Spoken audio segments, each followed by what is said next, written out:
Hello and welcome to The Guardian. I hope you're having a wonderful day and I hope you've had a good week.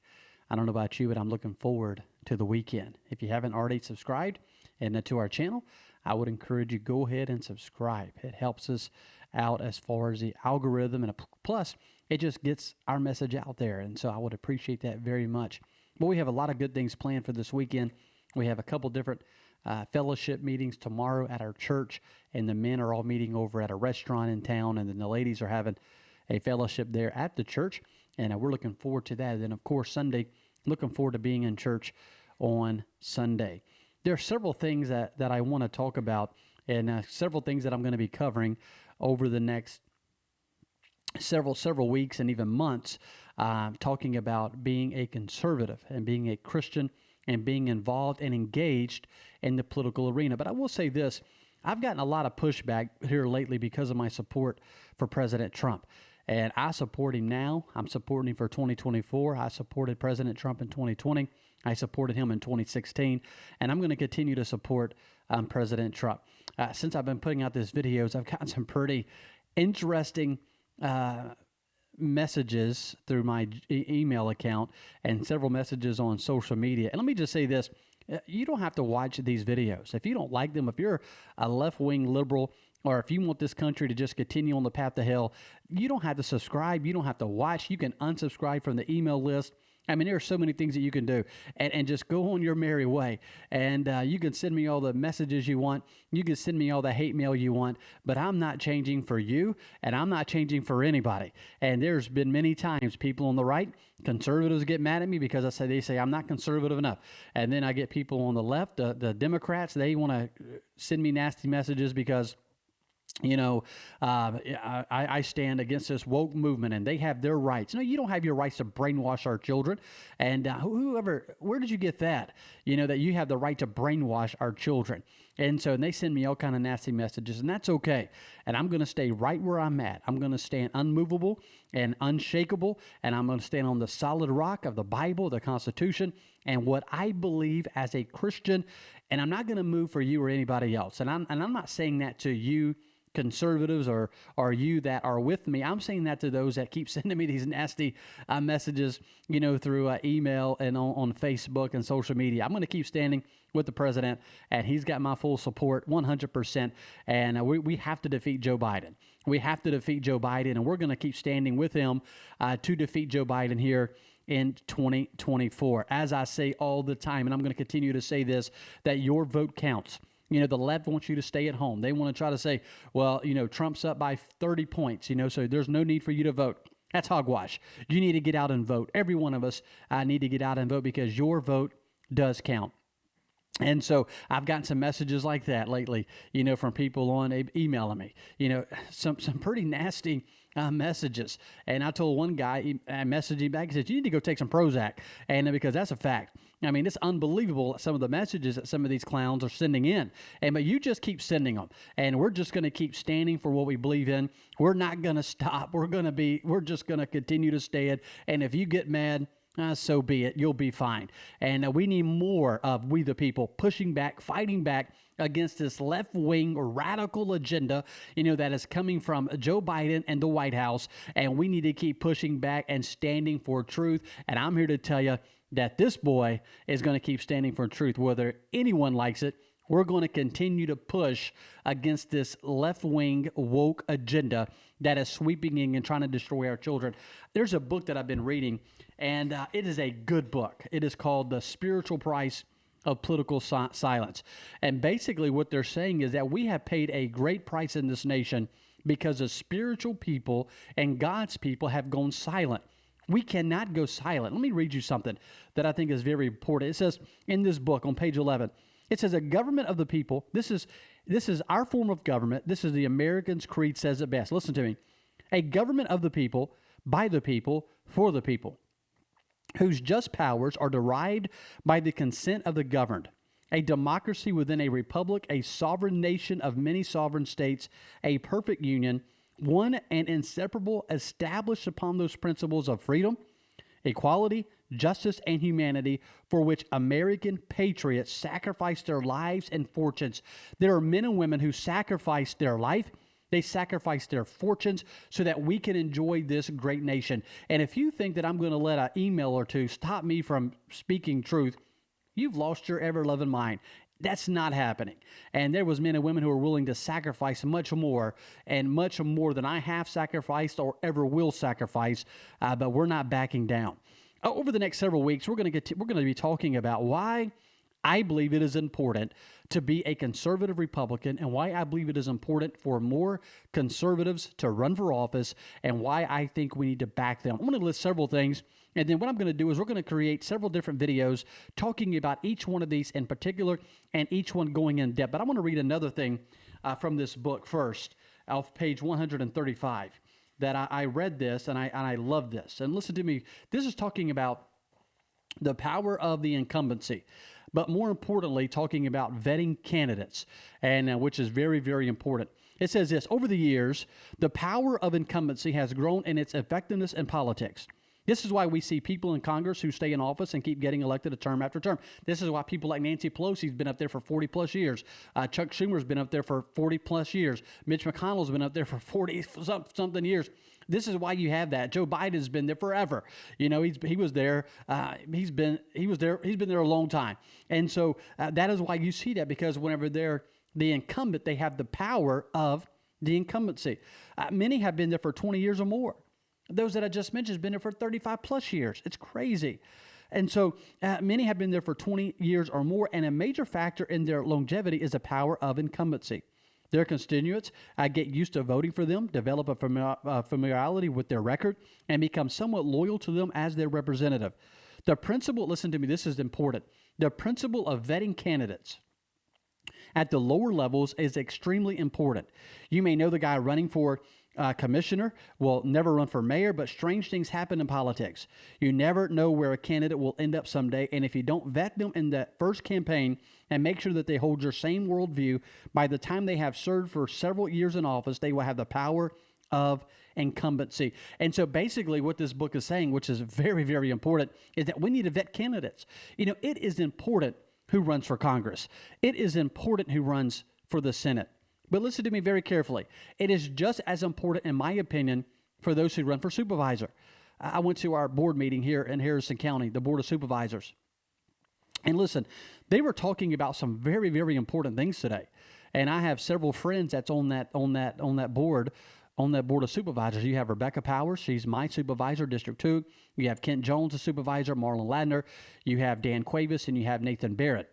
And those are our five supervisors, and they were sitting right to left. You had Dan Cuevas on the right, and then you had Kent Jones, and you had Marlon Ladner, and then you had Rebecca Powers, and then you had Nathan Barrett. And they were sitting up there. Then you had Angela Thrash there. You had Sheriff Matt Haley was there. You had Troy Peterson was there, and several other people that was there. But they was talking today about who was going to provide the ambulance service in Harrison County. Now, that is very important. Whenever you're sick or there's a wreck or your grandmother is having issues or your child breaks an arm and you need to call an ambulance, you know, it is important. You say, well, that's not important. It absolutely is important who's going to provide the ambulance service for your city or for your county. And so that's why you better be involved and you better vet these candidates. And so we say, it's only important if they're running for Congress or if they're running for Senate, you know, to represent us in Washington, D.C., or the president. You know, that's the only thing that's important. But today I sat in a supervisor meeting where they were discussing things that affect your everyday life, like who's going to provide the ambulance service, which is very, very important. And now when you see a wreck out there, you call them, you want them to show up quick, and you want their ambulances to be able to crank whenever they turn that key over and run down the road. And I mean, there are so many very important things that these supervisors, they're touching our everyday life. And so we better vet them. Your mayor, your city council, your sheriff. I mean, those are very, very, those who represent you in your capital. Those are very, very important. And so vet the candidates, get to know them, talk to them, go to these supervisor meetings, sit in there, listen, look at the agenda. If you can't attend, watch them online. Every one of them are streaming online. Get to know what's happening in your county. It is very, very important. And unfortunately, there are so many Christians that are just silent in the area. They don't have a clue what's going on in their nation. They don't have a clue what's going on, who's their supervisor or who their mayor is or who their sheriff is. And that's shame on you, because the Bible tells us that we're to be praying for them every single day. How can you pray for somebody if you don't even know who they are? Who's your house member? Mine's Jay McKnight. That's my house member. And I pray for Jay McKnight every single day. My state senator is Mike Seymour. He's new. It was Joel Carter. I still pray for Joel Carter every day, but I pray for Senator Mike Seymour every single day. My address is Gulfport, but I don't live in the city limits of Gulfport, but I still pray for Mayor Billy Hughes every single day. My sheriff is Matt Haley. It was Troy Peterson. I still pray for Troy Peterson every day, but I pray for Matt Haley every single day. Every single day. My governor's Tate Reeves. My Secretary of State's Michael Watson. My Attorney General is Lynn Fitch. The State Auditor is Shad White. The Treasurer is David McRae. And the Ag Commissioner is Andy Gibson. And I hope the Insurance Commissioner is Mike Chaney. And then you have my Southern Public Service Commissioner is Wayne Carr. And the list goes on and on. My Congressman is Mike Ezell. My United States Senator is Roger Wicker and Sidney Hyde-Smith. And I pray for them every single day. I believe it is important to pray for them. I don't know if I mentioned my supervisor, but it's Rebecca Powers. And it's important that we pray, and I call their name out every single day in prayer. I want to know what's happening in their life. I want to know what's happening on the level of the county, the city, the state, and also the national level. And it's so important for you and I to be engaged and not be silent. And this book is The Spiritual Price of Political Silence, and we have paid a great spiritual price in our nation. A great price, because we've been silent. The church has been silent. Pastors are so scared to get up and speak truth. I'm not talking about being mean. I'm talking about speaking truth. What is truth? People want to try to define their own truth. I'm going to stand on the Word of God. That's where I'm going to stand. I'm going to stand on the Bible, which I believe is very important. So anyway, over the next several weeks, we're going to be talking about things like that. What does a supervisor do? What does a councilman do? What does a mayor do? What does a House representative, what do they do? What does a governor do? What is their responsibilities and jobs? And we're going to be talking about those things. But it's important. It's important. Let me list several of the things that we're going to be discussing and talking about over the next several weeks. But let me just stop right here and say, if you haven't already, subscribe to the channel. And please do so. Please go and subscribe and follow, and it helps us so very much. We're going to take just a quick 5-second break. There's nothing better, in my opinion, than a glass of good old-fashioned sweet tea. And drinking it out of a mason jar. I love sweet tea. I don't know about you, but my sweet tea, my mom, for even to this day, if I call her and tell her I'm on the way to the house, she's going to make a gallon of sweet tea. And she knows that when I come in, first thing I'm going to do is I'm going to grab me a glass, put ice in it, give me some sweet tea. But she's been cooking, or I guess boiling tea from the same pot for many, many years. You have to use the same pot. You can't be using 2 or 3 different pots. Use the same pot. And so my wife has been using the same pot to boil tea out of ever since we've been married. And right now, that pot is sitting on our stove. And she had made some sweet tea today, and that's a fresh glass of sweet tea. And so, but anyway, I'm Southern to the core, and 100%. And so, but I love sweet tea, and I think it's important. So anyway, that's my plug for sweet tea. Anyway, 1 gallon of sweet tea, 2.5 cups of sugar. And but anyway, I think it's good. I think it's good to drink as much sweet tea as you possibly can. But anyway, let's get back to this. Some things that we're going to be covering. We're going to be talking about the importance of limited government. I'm not a big government guy, and I think it's important to have limited government. I think it's important to have men and women in office who obey the Constitution. I think it's important. I mean, I have one right here, and I keep one, on my desk, and I read it from time to time. And it's amazing what this thing says, and it's so important. The Constitution of the United States. And George Washington said, "Its only keepers are the people." And that is so important. But today, people don't even read the Constitution. They want to send me emails bashing me, but them suckers can't even tell you what the Constitution says. They never even read it. But they want to bash me on social media. Keep bashing. You'll be okay. And take a Prozac. Eat you a Tum. I want to give some of you heartburn. I think it's good for you.